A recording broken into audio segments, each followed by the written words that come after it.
બે આદમ, પહેલો આદમ અને છેલ્લો આદમ. પહેલો આદમ આજ્ઞાનું ઉલ્લંઘન કરે છે, બીજો આદમ કદી આજ્ઞાનું ઉલ્લંઘન કરતો નથી.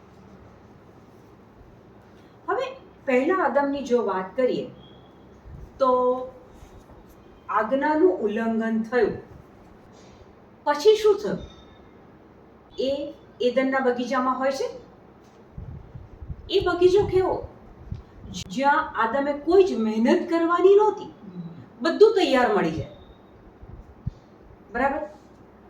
પણ આજ્ઞાનું ઉલ્લંઘન થયું પછી એદનના બગીચાની બહાર નીકળે છે, પછી પસીનો પાડીને રોટલી કમાવી પડે એ સ્થિતિ આવી ગઈ. એ પહેલા બગીચામાં હોય છે ત્યારે કોઈ મહેનત નહીં, કોઈ મજૂરી નહીં અને બધું જ ફ્રીમાં મળે. હવે પછી આજ્ઞા ભંગ થયા પછી મહેનત કરે ત્યારે કંઈક મળે. અને તમે એવા લોકો સાંભળ્યા છે વર્ષોથી હાડતોડ મહેનત કરે તે છતાંય કે છે કે બરકત નથી આવતી. ઉત્પત્તિ 3:17. માણસને તેણે કહ્યું,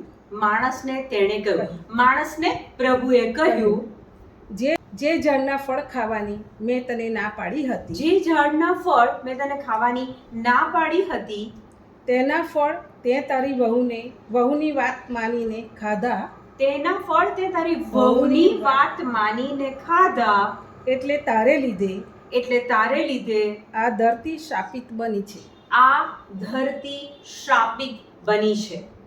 પ્રભુ કહે છે કે તને ના કીધેલું તે તારી વહુના કીધે ખાધું, હવે તે આ ધરતી પર આ કર્મ કર્યું છે એટલે તારા લીધે, આદમને કહે છે કે તારા લીધે આ ધરતી શાપિત થઈ છે.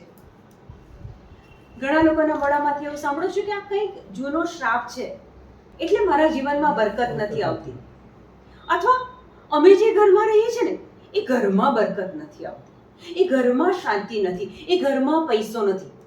ઘણા લોકોના મોઢામાંથી આપણે આવું સાંભળ્યું છે. છેલ્લો એડમ ઈસુ. આદમ એદનના બગીચામાં પાપ કરે છે, ઈસુ બીજા એક બગીચામાં જાય છે, ગેથસેમનીની વાડી. ત્યાં ઈસુ, આપણે બધા વચનો હમણાં લઈશું તો બહુ સમય જશે એટલે હું ઓરલી જવા દઉં છું, વાંચવાનું નથી કહેતી. ઈસુ એક બીજા બગીચામાં જાય છે અને એ જગ્યા છે ગેથસેમનીની વાડી. ત્યાં ઈસુ પિતા જોડે વાત કરે છે. એક સમય આવી ગયેલો કે મને અને તમને, સારી માનવ જાતને કિંમત ચૂકવીને ખરીદવાનો સમય હતો અને ત્યારે ઈસુ પિતા સાથે વાત કરવા જાય છે. અને ઈસુને ખબર હતી કે મારે શું વેઠવાનું છે, કઈ પીડામાંથી પસાર થવાનું છે.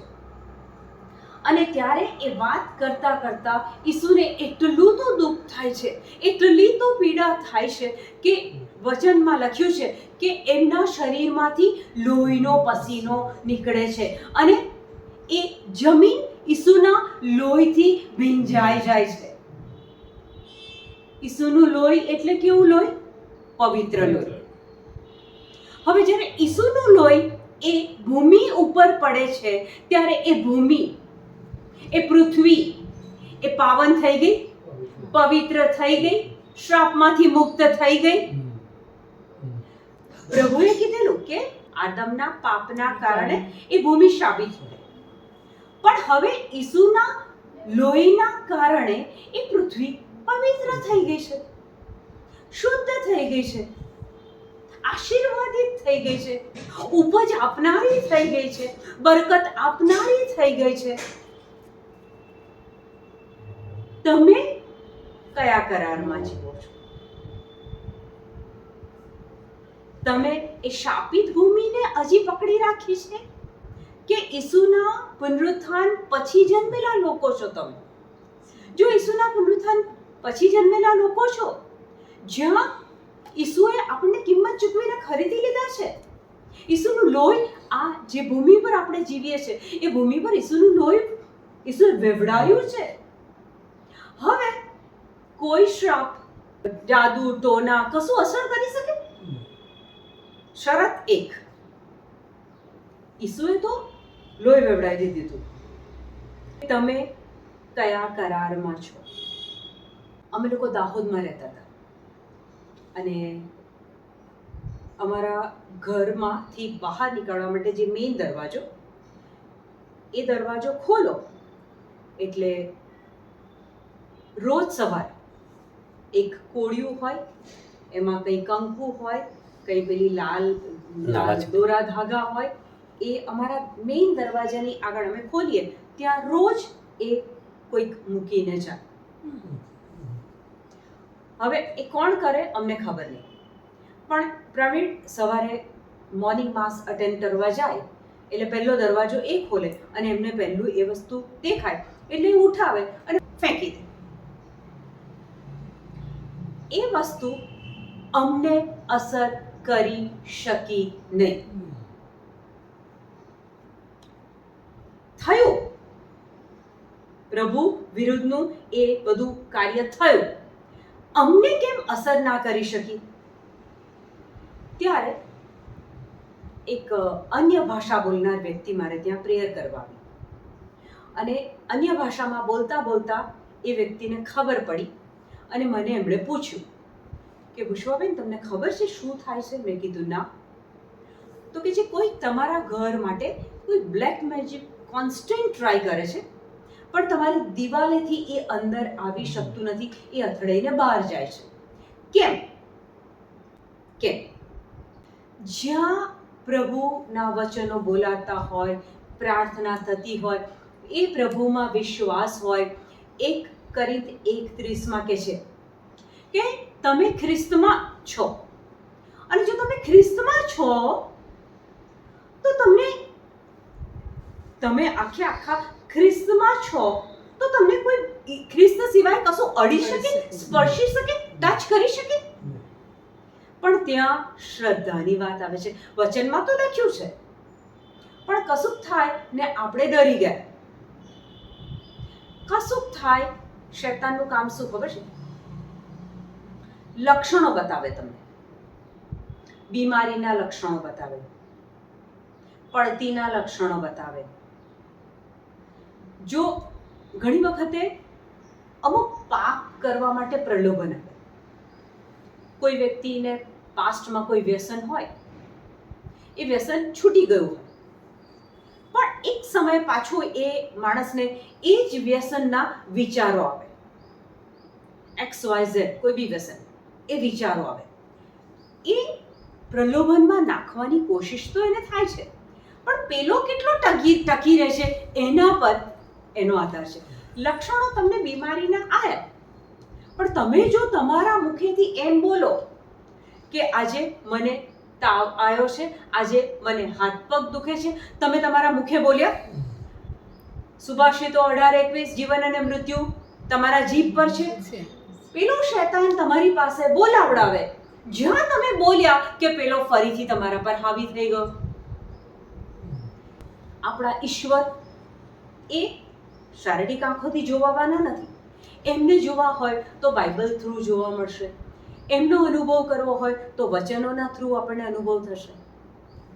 ઘણા લોકો એમ કે કોઈકે કશું કરી દીધું છે અથવા જૂનો શ્રાપ છે, પણ હવે હું અને તમે એ પ્રભુએ પાવન કરેલી, ઈસુએ એના લોહીથી પાવન કરેલી ભૂમિ પર જીવીએ છીએ. હવે જો મને ને તમને એ લોહીમાં અને ઈસુમાં શ્રદ્ધા હોય તો કોઈ પણ ભૂમિ, કોઈ પણ વ્યક્તિ, કોઈ પણ સંજોગો આપણા માટે કશું ખોટું કરી શકતા નથી. અહીંયા સુધી ક્લિયર થયું? બીજા પોઈન્ટ પર જાઉં છું. 2 કોરિન્થ 5:21 શું કહે છે કે ઈસુ નિષ્પાપ, જેમણે કદી પાપ નથી કર્યું. પણ મને ને તમને એ પાપમાંથી મુક્ત કરવા માટે વચન કહે છે કે ઈશ્વરે એમને પાપરૂપ બનાવ્યા. અને અંગ્રેજી બાઇબલ કહે છે ગોડ મેડ હિમ સિન. ઈશ્વર એમને પાપ બનાવી દીધા. કરેક્ટ?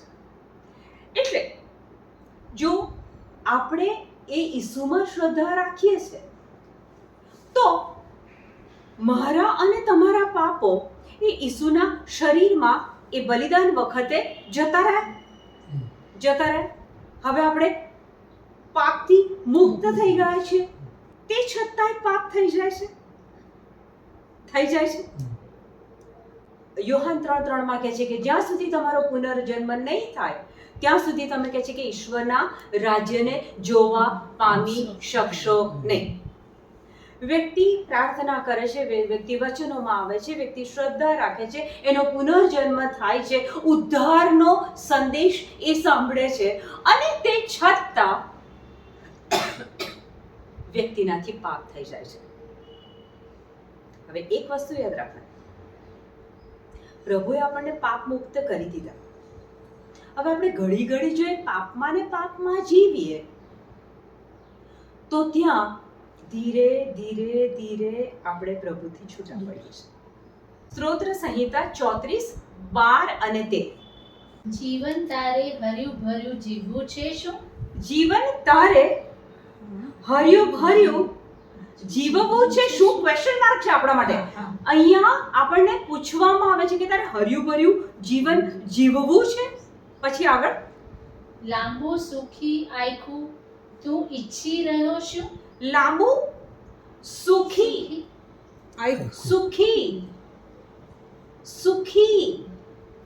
દુખી નહીં. લાંબુ સુખી આયખું તું ઈચ્છી રહ્યો છે શું? અહીંયા આપણને આત્મમંથન માટે પૂછવામાં આવે છે કે હર્યું ભર્યું જીવન તારે જીવવું છે શું? લાંબુ સુખી આયખું તું ઈચ્છી રહ્યો છે શું? આગળ, તો પછી ભૂંડું તારે બોલવું નહીં. પકડાઈ ગયા આપણે. અહીં તો પછી ભૂંડું તારે બોલવું નહીં. કદી તારે હોઠે જુઠ્ઠું લાવવું નહીં. કદી તારે હોઠે જુઠ્ઠું લાવવું નહીં. હર્યું ભર્યું જીવન તારે જીવવું છે શું? લાંબુ સુખી આયખું તું ઈચ્છી રહ્યો છે શું? તો પછી ભૂંડું તારે બોલવું નહીં. કદી તારે હોઠે જૂઠું લાવવું નહીં. જૂઠું કેટલી વાર બોલાય છે રોજ બરોજમાં, નાની બાબતમાં, ઓફિસમાં હોય, ઘરમાં હોય, પતિ સાથે, પત્ની સાથે, પડોશી સાથે, ફોન ઉપર મિત્રો સાથે. આજે રાત્રે બેસીને ગણતરી કરજો કે કેટલી બાબતને ટ્વિસ્ટ કરીને બોલ્યા. જુઠ્ઠું એમ મોટું ના કહેવાય પણ વાત નાખી ટ્વિસ્ટ કરી નાખી. પ્રભુએ આપણને સમીકરણ આપી દીધું, કદી તારે હોઠે જૂઠ લાવવું નહીં. હું જ્યારે વાંચતી હતી ને રાત્રે ત્યારે આ આવ્યું અને એકદમ મને ખબર પડી કે મને પ્રભુ કહે છે કે તારે આ દુનિયાવી સંસારી સામાન્ય જીવનમાંથી ઊંચું આવવું છે, સુખી જીવન જીવવું છે, હર્યું ભર્યું જીવવું છે, સંબંધોથી ભરેલું જીવન જીવવું છે.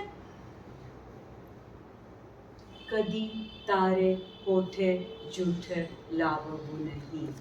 આપણું જૂઠ આપણને દરમાં લઈ જાય છે. એક સમયે આપણે પ્રભુને પ્રશ્ન પૂછીએ છીએ, મેં કોઈને ચોરી નથી કરી, મેં કોઈનું ખૂન નથી કર્યું, મેં વ્યભિચાર નથી કર્યો, પણ પ્રભુ કહે છે તારી જીભ પર કેટલું જૂઠ છે 24 કલાકમાં. કદાચ આપણી પ્રગતિમાં એ અવરોધરૂપ હોઈ શકે છે. પ્રભુને શુદ્ધ હૃદય ગમે છે. દુનિયાના લોકો આગળ તો આપણે જૂઠું બોલી અને વાતને આખી પતાવી દઈએ છીએ અથવા આપણી જાતને સાચી સાબિત કરી દઈએ છીએ, પણ પ્રભુ જાણે છે આપણું એક જૂઠ પ્રભુને ખબર છે. ઓકે, તો મેં કીધું એ પ્રમાણે પ્રભુએ આ ભૂમિને આપણા માટે પવિત્ર કરી દીધી છે. સઘળી કિંમત ચૂકવીને આપણને ખરીદી લીધા છે, આપણને પાપ મુક્ત કરી દીધા છે. હવે પ્રભુ આપણને કહે છે કે તારે આ બધું મેળવવાનું છે, મેં તને બધું આપી દીધું છે. પણ જે પ્રમાણે કોઈ રાજ્ય હોય, દુબઈનો રાજા, એનું રાજ્ય છે, તો એના રાજ્યમાં અમુક પ્રોટોકોલ્સ હોય, અમુક સિદ્ધાંત હોય. ઉઠ્યા તમે રાજાને મળવા ના જઈ શકો. એના રાજ્યમાં રહેવું હોય તો અમુક તમારે એ પ્રોટોકોલ્સને પાળવા પડે તો જ તમે ત્યાં રહી શકો. અને જો તમે એ પ્રોટોકોલને પાળો તો રાજા તમારા હિતમાં બધું કરે છે. ત્રીજો અને છેલ્લો પોઈન્ટ, માનો કે એ દુબઈનો રાજા છે, એનું એક રાજ્ય છે. હવે તમારે કોઈક કામ માટે એ રાજાને મળવા જવું છે. એટલે તમારે પહેલા અપોઇન્ટમેન્ટ લેવી પડે, બરાબર? પછી તમને સમય મળે ત્યારે તમે એ રાજાને મળીશો. હવે એક તરફ તમે રાજાની અપોઇન્ટમેન્ટ માંગો છો અને બીજી તરફ રાજાની પીઠ પાછળ રાજાની પત્નીની બુરાઈ કરો છો. લોકો આગળ, મિત્રો આગળ, એની પત્ની આવી છે, એની પત્ની આવી છે, એની પત્ની આવી છે, એની પત્ની આવી છે. અને ધી અધર સાઈડ, બીજી બાજુ તમારે તમારા કોઈ પર્સનલ ફાયદા માટે તમારે એ રાજાને મળવા જવું છે. હવે માનો કે રાજાને ખબર પડી કે તમે એની પત્નીની બુરાઈ કરી છે, તો રાજા તમને અપોઇન્ટમેન્ટ આપશે? અચ્છા, બાય ચાન્સ અપોઇન્ટમેન્ટ આપી દીધી, તમે અંદર મળવા ગયા, તમારી કોઈ પણ વાતને એ ધ્યાન પર લેશે અથવા તમારી તરફેણમાં કશું જ કરશે? કેમ?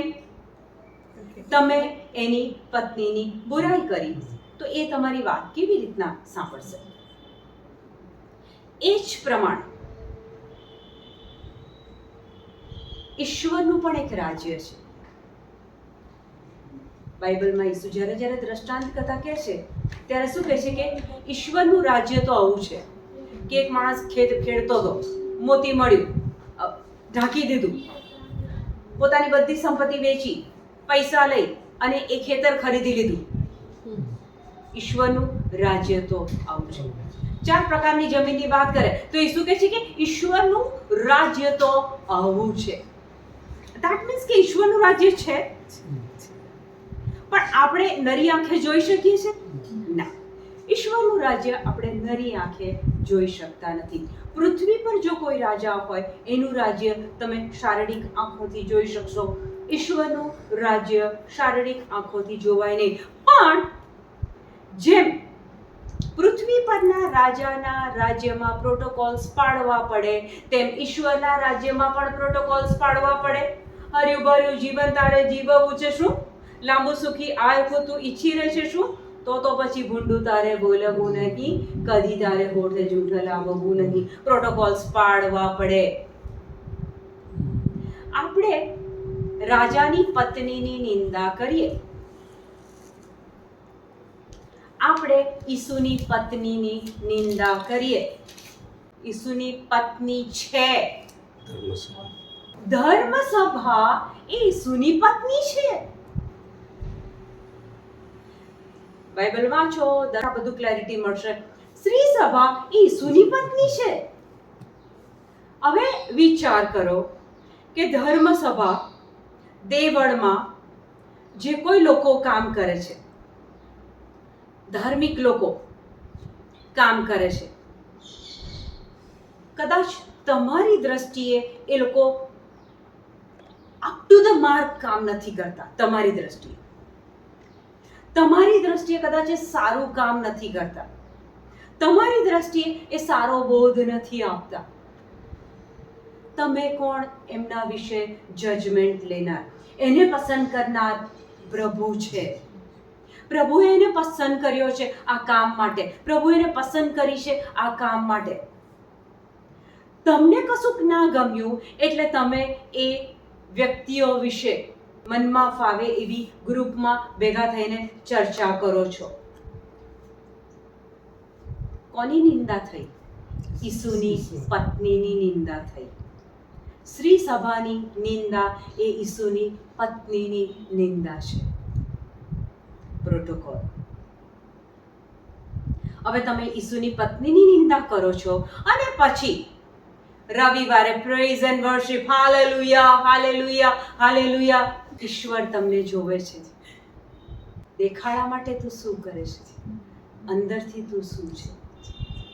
પ્રભુ માટે આપણે બધા જ સરખા છે. પ્રભુ આપણને બધાને પુષ્કળ પ્રેમ કરે છે.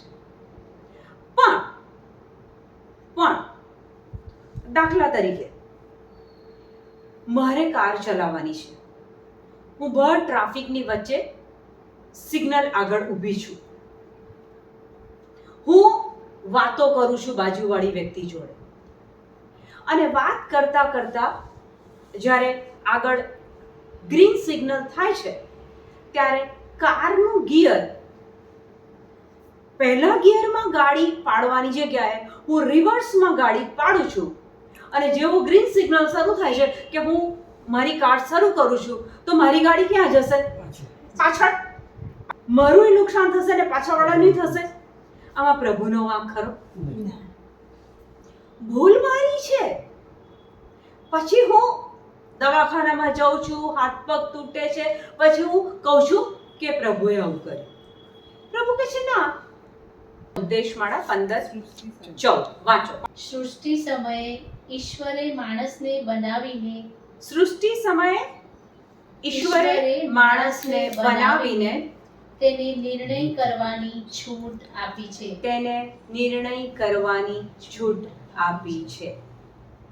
પ્રભુએ આદમને બનાવ્યો તો એને બી કીધેલું કે આ ફળ ના ખાતો, પણ છૂટ આપેલી, નિર્ણય તારે લેવાનો. એને નિર્ણય લીધો, એના પરિણામો એ આયા કે એદનના બગીચામાંથી એ બહાર નીકળી ગયો. બધું ફ્રીમાં આરામથી મળતું હતું, એ કમાવા માટે મહેનત કરવી પડે. એટલે નિર્ણય તમારે લેવાનો. પ્રભુ પ્રોટોકોલ્સ આપે છે, બધું જ આપે છે, અંતે નિર્ણય તમારે લેવાનો. આગમાં હાથ નાખશો તો હાથ તમારા બળશે. પછી તમે કહો કે પ્રભુએ મારા હાથ બાળ્યો. ના, પ્રભુએ તને બુદ્ધિ આપેલી, આગમાં હાથ તું નાખે તો તું બળીશ. ગિયર હું ઊંધો પાડું, એક્સિડન્ટ થાય, હાથ પગ તૂટે, પછી હું પ્રભુનો વાંક કાઢું. પ્રભુ કહે છે મેં તને બુદ્ધિ આપેલી, તે ગિયર ઊંધો પાડ્યો આગળ જવાની જગ્યાએ, ભૂલ તારી છે. આપણે મોટા ભાગના નિર્ણયો પોતે લઈએ છે, અને જ્યારે એનો મબલક પાક આવે છે, જેવા દાણા આપણે વાયા છે એવા આપણને ફળ મળવાના છે. જ્યારે પાક આવે છે ને ત્યારે કહે છે કે આ પ્રભુએ મારું ખોટું થયું, મારું ખોટું થયું. પ્રભુ કહે છે ના, દાણા તે વાયા છે. જીવન અને મૃત્યુ અહીંયા છે. મેં મારા મુખમાંથી કેવા શબ્દો વાપર્યા છે, મેં કયા દાણા રોપ્યા છે, એનો પાક આપણે આજે લણી રહ્યા છે. પણ પ્રભુ કહે છે જે દિવસે તમારે તમારી જીભનો ભૂતકાળમાં જે ઉપયોગ કર્યો હતો એનાથી ઊંધો ઉપયોગ કરવા માંડો. પ્રભુ વચન બોલો. દાખલા તરીકે યોએલ 4:10 કહે છે, નબળો કહે કે હું યોદ્ધો છું. વચનમાં કહે છે નબળો કહે કે હું યોદ્ધો છું, ગરીબ કહે કે હું ધનવાન છું, ઘર વગરનો કહે કે મારી પાસે ઘર છે. તમે તમારી જીભને વાપરો, આગળનું કામ પ્રભુ કરે છે. આ તો બહુ બધા વચન આપણે લેવા નથી. અનુસંહિતાના પુસ્તકમાં પ્રભુ કહે છે જીવન અને મરણ બે તારી આગળ મૂકું છું, તું જીવન પસંદ કર કે જેથી તું અને તારા સંતાનો જીવન પામે. જીભનો ઉપયોગ કરવાનો છે. જે કઈ પરિસ્થિતિ અત્યારે તમે જુઓ છો, તમે તમારા જીવનમાં જે જુઓ છો, તોફાન, ગરીબી, ઘર નથી, કકડાટ છે, એ બધું તમે જુઓ છો ને એક્સપિરિયન્સ કરો છો, એને ના બોલો, પણ તમારે જે જોઈએ છે તે બોલો. ત્યારે શું થાય? દાખલા તરીકે કોઈ વ્યક્તિ પાસે ઘર નથી અને એ વ્યક્તિ કહે છે કે હું તો એક મોટા ઘરની માલકીન છું, ઈસુના નામમાં એક મોટું ઘર મારી પાસે છે. યોએલ 4:10 કહે છે કે નબળો કહે કે હું યોદ્ધો છું. હવે કોઈ ગરીબ વ્યક્તિ હોય ને એમ કે હું ધનવાન છું, એ પોતે વ્યક્તિ ગરીબ છે, પણ બાઇબલના વચન અનુસાર આપણે એમ કહીએ કે ઈસુના નામમાં હું ધનવાન છું. જ્યારે તમે આ બોલો છો તો જીવન અને મરણ તમારી જીભ પર છે. હવે જ્યારે તમે બોલો ઘર નથી પણ તમે બોલો છો કે હું એક ઘરની માલકીન છું, ત્યારે શું થાય છે? ખોલો રોમ 4:17. શાસ્ત્રમાં લખ્યું છે કે શાસ્ત્રમાં લખ્યું છે કે મેં તને અનેક પ્રજાઓનો પિતા બનાવ્યો મેં તને અનેક પ્રજાઓનો પિતા બનાવ્યો છે. અબ્રાહમ પિતાને માટે આ વાક્ય બોલાય છે. તે મુજબ અબ્રાહમ આપણા પિતા છે, તે મુજબ અબ્રાહમ આપણા પિતા છે, જે ઈશ્વર મોવેલાને સજીવન કરે છે. જે ઈશ્વર મોયેલાઓને સજીવન કરે છે, અને જે વસ્તુઓ હજી અસ્તિત્વમાં આવી નથી જે વસ્તુ હજી અસ્તિત્વમાં આવી નથી તેને હાક મારીને અસ્તિત્વમાં લાવે છે. તેને હાક મારીને અસ્તિત્વમાં લાવે છે. આપણો પ્રભુ કોણ? તો કહે છે કે જે વસ્તુ હજી અસ્તિત્વમાં આવી નથી, જે વસ્તુ અસ્તિત્વમાં આવી નથી એને હાક મારીને પ્રભુ બોલાવે છે. અબ્રાહમ અને સારાની કૂખ મરી ગયેલી, અબ્રાહમ પિતાની ઉંમર થઈ ગયેલી, વૈજ્ઞાનિક રીતે એમનું બાળક થવું વોઝ ઇમ્પોસિબલ. ત્યાં પ્રભુ એમને કહે છે, આવતા વર્ષે હું તારા ઘરે આવીશ, ત્યારે તારા ઘરે એક બાળક રમતો હશે. પછી પ્રભુ અબ્રાહમ પિતાને તંબુની બહાર લઈ જાય છે, તારા બતાડે છે અને કહે છે કે આ તારાને જો એટલા તારા સંતાન, એટલા તારા બાળકો થશે.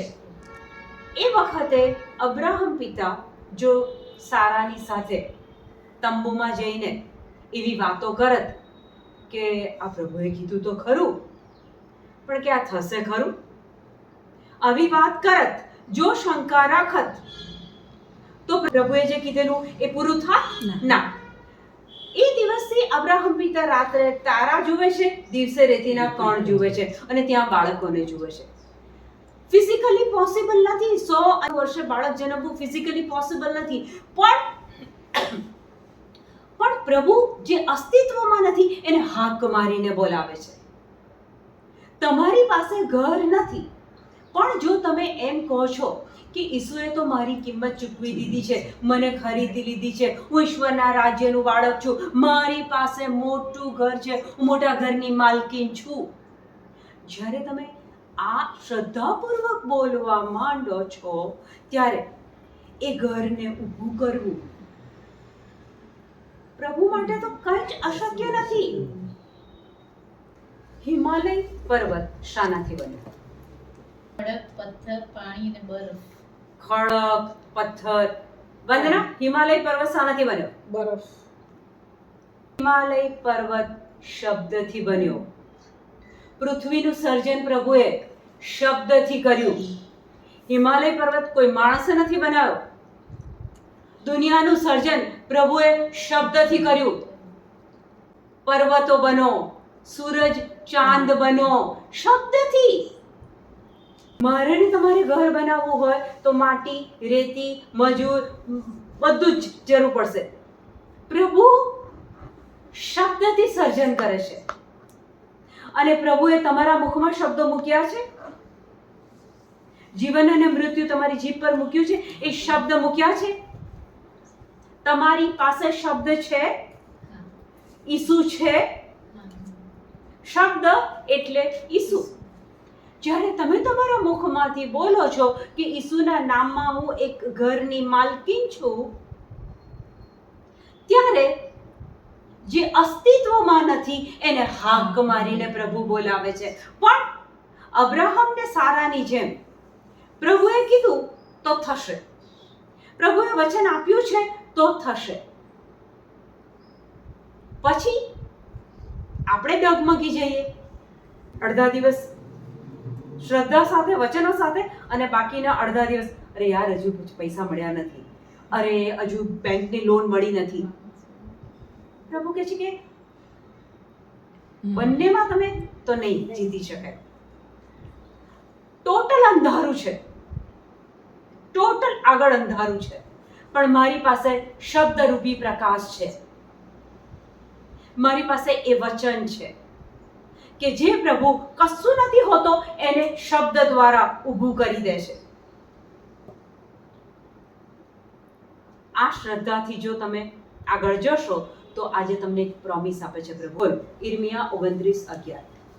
પ્રભુ આપણને બધાને જ પ્રેમ કરે છે.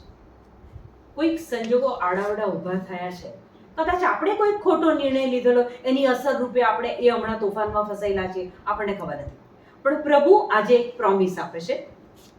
ઈર્મિયા 29:11. આ છે બુક 11. તમારા માટે મેં જે વિચારેલું છે તે હું જાણું છું. તમારા માટે મેં જે વિચાર્યું છે એ હું જાણું છું. પ્રભુ તમારી જોડે વાત કરે છે કે તમારા માટે મેં જે વિચાર્યું છે એ હું જાણું છું. મેં તમને સુખ શાંતિ આપવા વિચાર્યું છે. મેં તમને સુખ અને શાંતિ આપવા વિચાર્યું છે. તમને આફતમાં ઉતારવા વિચાર્યું નથી. તમને આફતમાં ઉતારવા માટે પ્રભુએ ક્યારેય વિચાર્યું નથી. કોઈ નિર્ણય કોઈ દિવસ એવો હશે કે જે આપણા નિર્ણય આપણને પાડ્યો છે, આપણા શબ્દે આપણને પાડ્યો છે, આપણા જૂઠે આપણને પાડ્યું છે, આપણી કોઈ એવી બાબત છે કે જે આપણને એદનના બગીચામાંથી બહાર લઈ ગઈ છે. તમને આફતમાં ઉતારવા વિચાર્યું નથી. તમને આફતમાં ઉતારવા વિચાર્યું નથી. તમે ભાવિ માટે જે આશા સેવી છે તમે ભાવિ માટે જે આશા સેવી છે તે પૂરું કરવાનું મેં વિચાર્યું છે. તે પૂરું કરવાનું મેં વિચાર્યું છે. હવે પ્રભુએ તો તમારું એ સપનું પૂરું કરવાનું ઓલરેડી વિચારી લીધું છે, પણ આપણે માનવ જાત તરીકે આપણી જાતે બધું કરવા દોડી પડીએ છીએ. પ્રભુ શું કહે છે? તમારા પક્ષે યુદ્ધ હું લડીશ. મહાપ્રસાદ 14:14. Yes, yes. તમારા પક્ષે હું લડીશ. તમારે શું કરવાનું? શાંત રહેવાનું. શાંત રહેવાનું એટલે કે પ્રભુના વચનમાં દિવસ રાત રહેવાનું. યહોશુઆ જ્યારે નિરાશ થઈ ગયો ત્યારે પ્રભુ કહે છે કે આ નિયમ સંહિતાની પોથી તારા જીભના ટેરવે હોવી જોઈએ. રાત દિવસ તારે એનું રટણ કરવાનું. જ્યારે તમે આ વચનોમાં રાત દિવસ હો છો ત્યારે તમારા સંજોગો પ્રભુ બદલે છે. એ મકાન લેવા માટેના જે કોઈ સંજોગો ઊભા કરવાના હોય, જે કોઈ વ્યક્તિના મન અને હૃદયને કોમળ અને નરમ બનાવવાનું હોય, ત્યાં પ્રભુ કરશે. પણ તમારે શ્રદ્ધાથી, જેમ અબ્રાહમ પિતા રાત્રે અને દિવસે બાળકોને એ તારા અને રેતીના કણમાં જોવે છે અને સતત ઈસુમાં પ્રભુમાં શ્રદ્ધા રાખે છે, તેમ આપણે આ વચન પર શ્રદ્ધા રાખીને પ્રભુ સાથે રહેવાનું છે, એના વચનોમાં રહેવાનું છે. આપણું કામ તો એ જ કરે છે. આપણું કામ આપણે કરતા થઈ જશું તો પછી પ્રભુને પૃથ્વી પર આવીને બલિદાન આપવાની જરૂરત જ ક્યાં હતી? જો આપણે એટલા બધા સક્ષમ હતા, આપણે આપણી જાતને પાપમાંથી ઉગારી શકતા હતા, જો આપણે અનંત જીવન જાતે જ લઈ શકતા હતા, તો ઈસુને બલિદાન આપવાની જરૂરત જ ક્યાં હતી? જવાબ મળ્યો. પ્રભુ ક્યારેય નથી ઈચ્છતા કે તમને તકલીફ પડે. ના, બિલકુલ નહીં. પ્રભુ માંગે છે ખાલી શ્રદ્ધા અને પ્રભુ વચનમાં રહેવાનું. જે તમે ઓલરેડી પ્રભુ વચનમાં છો. આજની આપણી વાતની શરૂઆતને યાદ કરીએ તો ઈસુ કહે છે આદમને કે તારા લીધે ભૂમિ શાપિત થઈ, પણ ઈસુના લોહીથી પવિત્ર થઈ ગઈ. માનવ જાતે પાપ કર્યું, પણ ઈસુએ એનું પ્રાયશ્ચિત કરી કાઢ્યું. ઈશ્વર પિતાએ એમને પાપરૂપ બનાવી દીધા. હવે જો આપણે ખ્રિસ્તમાં છીએ, 2 કોરિન્થ 5:17 કહે છે કે જે કોઈ ખ્રિસ્તમાં વસે છે તેનું નવસર્જન થયું છે, જૂનું બધું ચાલ્યું ગયું અને જુઓ બધું નવું બની ગયું છે. આપણા જીવનોમાં ઈસુ પ્રત્યેની શ્રદ્ધાના કારણે, એ વચનોના કારણે આપણું એ બધું જૂનું ચાલ્યું ગયું છે, પુનર્જન્મ થયો છે. હવે આત્માની અંદર બધું નવું થયું છે, નવી સૃષ્ટિનું સર્જન થયું છે. હવે આપણે જીવનના તોફાનો, સંજોગો, લોકોની કોમેન્ટ્સ, આ બધાની અસર નીચે આવવાનું નથી. આપણે જસ્ટ પ્રભુની પાંખ નીચે સેફ અને સિક્યોર છીએ. તમે જે સ્વપ્ન જોયું છે એને પૂરી કરવાની પ્રભુએ તૈયારી પૂરેપૂરી કરી દીધી છે. પ્રભુ તમારા સહકારની રાહ જોવે છે. ધીરજ. હર્યું ભર્યું જીવન તારે જીવવું છે શું, લાંબુ સુખી આયખ તું ઈચ્છી રહે છે શું, તો પછી ભૂંડું તારે બોલવું નહીં, કદી તારે પોઠે જૂઠા લાગવું નહીં. સંજોગો આવશે જ્યાં જૂઠું બોલવાની જરૂર ઊભી થશે દુનિયાવી રીતે, પણ હું જૂઠું નહીં બોલું. શ્રી સભાની નિંદા, ઈસુની ધર્મપત્નીની નિંદા. પ્રોટોકોલ પકડી રાખો. જ્યારે તમે એ પ્રોટોકોલને પકડી રાખો છો ને ત્યારે પ્રભુને ખબર પડે છે કે આ મારું બાળક હવે જે પહેલા અવ્યવસ્થિત જીવન જીવતું હતું હવે મારા રાજ્યમાં આવ્યું છે. અને ત્યાં જ્યારે આપણે એના રાજ્યમાં હોઈએ છીએ ત્યારે આપણને કોઈ આંગળીએ અડાડી નથી શકતું. ઈશ્વરનો આભાર કે પ્રભુએ આપણને આ સત્યો આજે બતાવ્યા, શીખવાડ્યા, એના પ્રોટોકોલ્સ વિશે આપણને વાત કરી. Okay, thank you Jesus, thank you lord, amen.